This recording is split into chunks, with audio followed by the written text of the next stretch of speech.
Hello, everyone. Tom Fox back again with Matt Kelly for another episode of the award-winning Compliance Into the Weeds. Welcome back, Matt. Hello, Tom. Good to be here.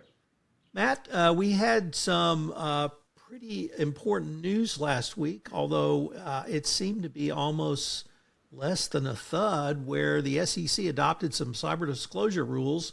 I think we both think it's a big deal, but what did you think about the way it went down? And then we can get into what it all means. Sure. Well, actually, I was a bit surprised that the SEC voted on this when it did, because these expanded disclosures around cybersecurity risks and incidents, exactly what that means, we'll get to later on. But the SEC had originally proposed these nearly 18 months ago. I think it was March of 2022. And then I thought they would be adopted maybe later on that year or early this year. And then they said that actually, no, they were not going to adopt them until maybe October of 2023 at the latest or at the earliest, and back and forth. And then suddenly out of nowhere, 2 weeks ago, they said, nope, we're going to vote for them by the end of July. And then they did vote on these rules by the end of July. They are long expected. They are in most ways quite similar to the original proposals back from 2022. But Tom, it seemed more like the proposals from the original were quite far reaching, as if the commission was going to swing for the fences, get a whole bunch of comments, and then settle on something less than what it had originally scoped out. What it has finally adopted is still significant, but not quite as far-fetched as we had been led to believe. And now here we are with these new disclosure rules that will go into effect at the end of this year. So companies that have an end of year calendar fiscal year of December 31st, there's a whole lot of stuff you're going to have to start doing in just a couple of more months. Well, do you want to start with the headline, which was the disclosure you have to make, the analysis you have to go through to determine whether you have to make a disclosure and when that disclosure may need to be made? Sure. So there were two big chunks here in what a company will need to disclose. Number one is, in my humble opinion, the more boring stuff. In the annual report, you'll need to make disclosures about the company's broad cybersecurity risks and how the company goes about trying to manage those risks. And that gets reported and included in the 10K. The more interesting and more challenging part of the rule is that you will also need to disclose material cybersecurity incidents within 4 days of deciding that the incident is material. You can take longer to decide whether or not this incident that we have suffered is material. But once you decide that it's material, you have 4 days to disclose in an 8K filing the impact of this breach on corporate operations, or material impact that it will have. So there's a whole lot of analysis that will have to happen about, number one, is this something we need to report at all? Is it material? And then number two, okay, it is material. What is the thing that we actually disclose? Originally, you would have to disclose a lot of details of how did this happen? Is it still ongoing? When did you notice it? And there was a lot of ambivalence around that, because some people did say that would give attackers a better insight into what did or didn't work with our attack. Maybe we could use that against other companies. Maybe other attackers could do the same thing against this same company. And they didn't want to divulge all of those details. So instead of divulging a lot of those details, you're going to have to disclose the impact of the breach. And that would be things such as the financial consequences of this, any qualitative effects of the breach. Is this going to burn relations with key suppliers or really alienate customers? Will it lead to massive regulatory settlements sometime down the road? You'll need to disclose that sort of stuff. The only other interesting point, Tom, is what about if you have suffered an attack and law enforcement says, don't disclose it yet, because we're still trying to track these cyber attackers down and we don't want them to know we're onto them yet. So don't disclose it. Now that's not uncommon in the cybersecurity world right now. You might suffer a ransomware attack, you don't admit it because law enforcement is trying to go track down the thieves and keep you from needing to pay the ransom. That's the sort of situation that might occur. Originally, the original proposal said, so what? You're going to have to disclose this anyways, even if law enforcement asks you not to. That was a big deal. That would leave heads of corporate security probably breathing into a paper bag. It was such a big deal.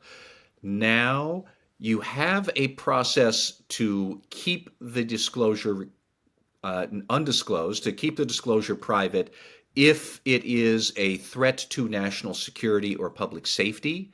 You could go and get permission from the Attorney General. It would have to be a process. You go to the Justice Department, the AG's office signs off to say, no, this would be harming to public safety or to national security. And then you could take that permission back to the SEC, tell them you're not going to disclose this for 30 days. That's how long it is. Then, in theory, you could go back and re-petition the Attorney General's office for another 30-day extension where you don't disclose it. So there's a mechanism to keep some breaches private. I'm not sure how that's going to work in practice. How easy will it be to do this? How many exemptions could you possibly get? I'm not clear on it. A lot of people, though, were upset about the law enforcement issue, and they've kind of sort of addressed it. I'm just not sure they've addressed it enough. Isn't this issue, though, the result of a policy choice, and that choice being transparency over use of the information by law enforcement? Yes, it's a policy choice. And so we should not be surprised that different people have different views about what the policy should be, and they're arguing over it. I could see the point that if there's an active investigation trying to prevent a cybersecurity breach from getting worse, that maybe we shouldn't announce that investigation to the world where the attackers would see it.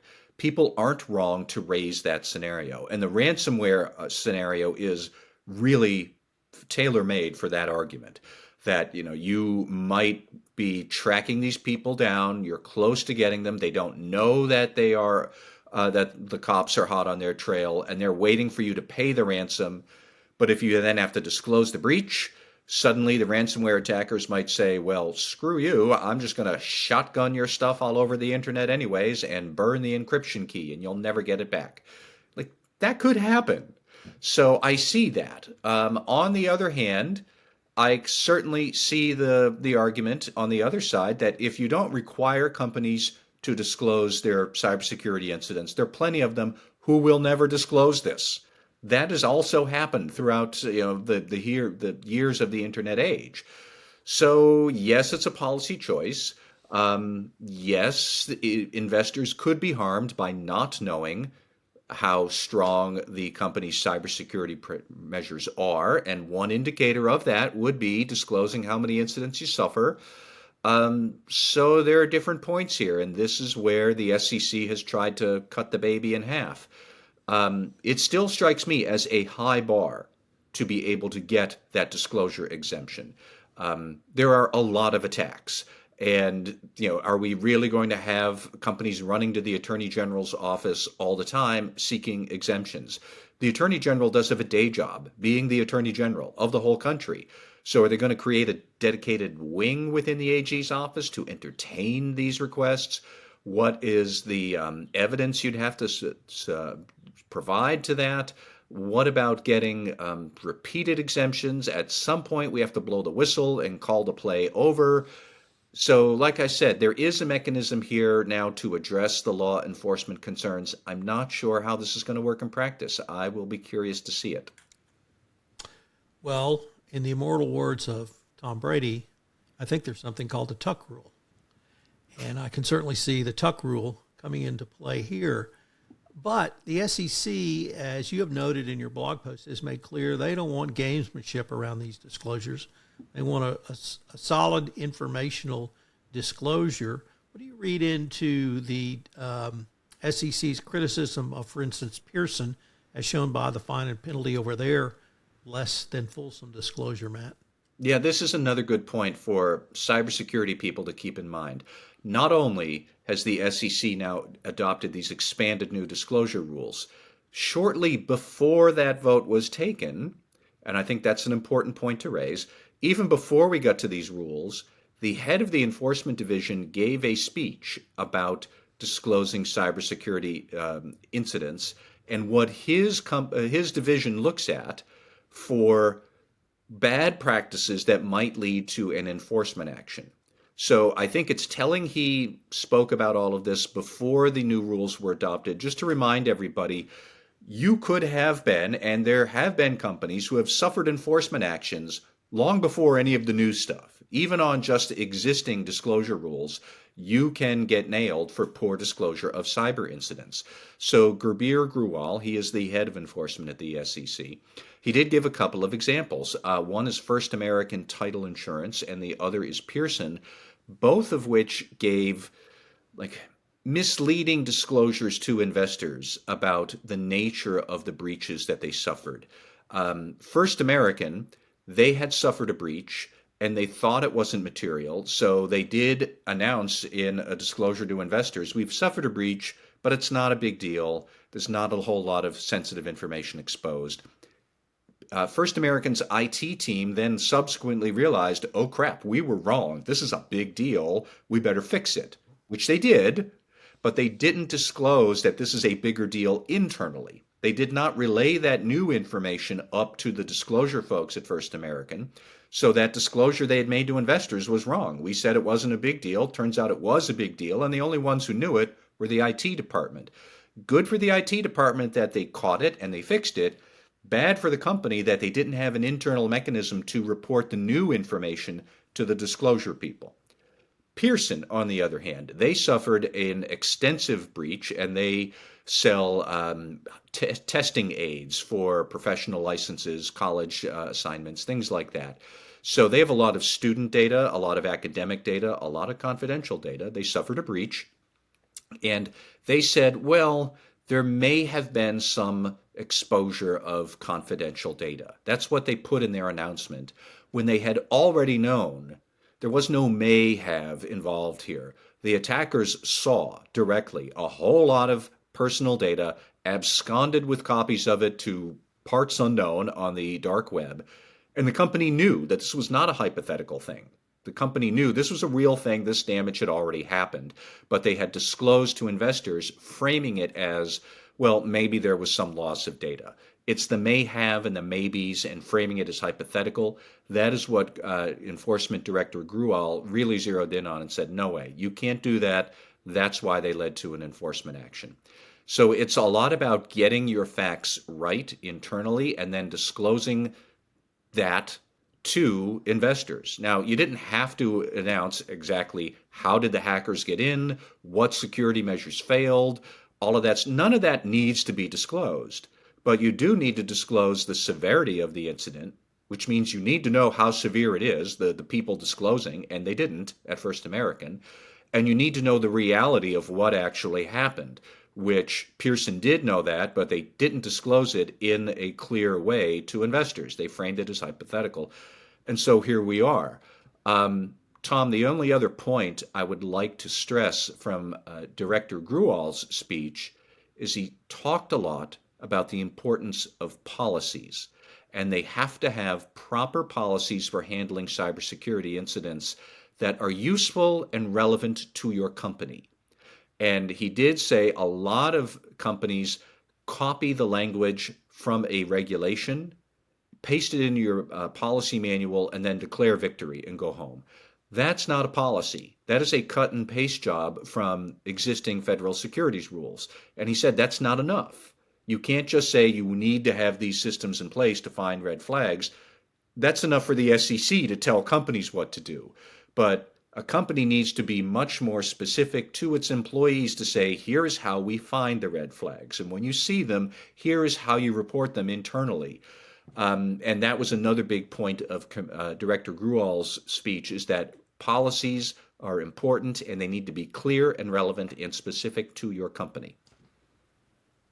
Matt, one of the areas that did not make it through as proposed, or at least was changed in the final rules, was the obligations at the board level. Could you talk about what the original proposed board obligation was, how that changed, and do you thoughts on what the SEC may have been trying to communicate with that change? Well, yeah, so I think the most interesting change was that originally the proposed rules said you would need to disclose the cyber expertise of your board directors, if any. And that very clearly was going to be a subtle pressure tactic that you should get cyber experts on your board, because if you disclose that we don't have any cyber expertise, people might infer, therefore, that, oh, geez, this board is a bunch of fools who don't know how to manage cyber risk. And therefore, you would have greater incentive to hire directors who do have cyber risk. That went out from the final rule. You do not need to disclose the cyber expertise of your board directors. You can if you want, and I think that would probably be a wise idea to assuage investors' concerns about, does this board know how to handle cyber issues? But you don't need to do that because, according to the SEC, from the public feedback it received on the original proposal, they came around to the idea that most of cyber risk management is done at the management level. So it's more important to disclose what is the company doing, because it's the management in-house executives who are probably doing that, rather than how is the board overseeing this. The board has to oversee all risks, and you do have to discuss that in broad terms, but cyber risk is just one among many risks that the board has to think about. So they kind of retreated from that specific disclosure expertise requirement. I guess maybe they listened to public commenters who said that really your defenses depend on what management does, not on what the board tells management to do. So they'll still need to do some of the other things, such as talk about the process for identifying and addressing cybersecurity risks. That's still in there. They're still going to have to, let me see if I have the direct quote here. Companies must disclose or discuss the processes, if any, for assessing, identifying, and managing material risks from cybersecurity threats in sufficient detail for a reasonable investor to understand those processes. I don't know exactly what that will mean in practice. I look forward to seeing some specific examples of it by early 2024, when the first 10Ks under this new rule will start appearing. But to a certain extent, that shouldn't feel too different than other disclosures about how you assess risk, how you try to manage it. There have been a lot of different risks companies have had to grapple with over the years, and they have to talk about them in the 10K. This is just the latest in that long parade. Matt, I'd like to end with your thoughts, if any, on what you've characterized as the, quote, usual 3-2 partisan split.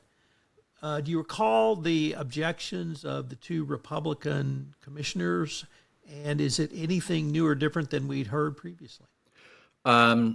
Yes, I recall them. No, they're not anything we haven't heard previously from the two Republicans. And in fairness, in other worlds, we have seen plenty of 3-2 splits during Republican administrations where Democrats are basically, raising the same sort of concerns from the minority position.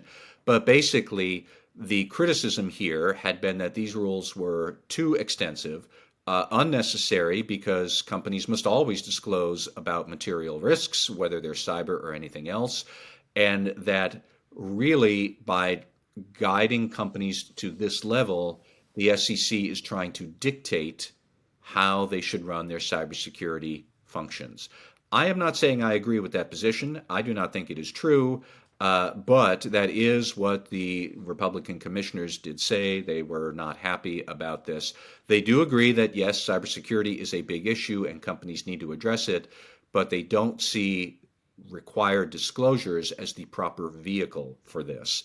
I suppose in theory, if the general public wants companies to do better at cybersecurity, Congress should enact a law.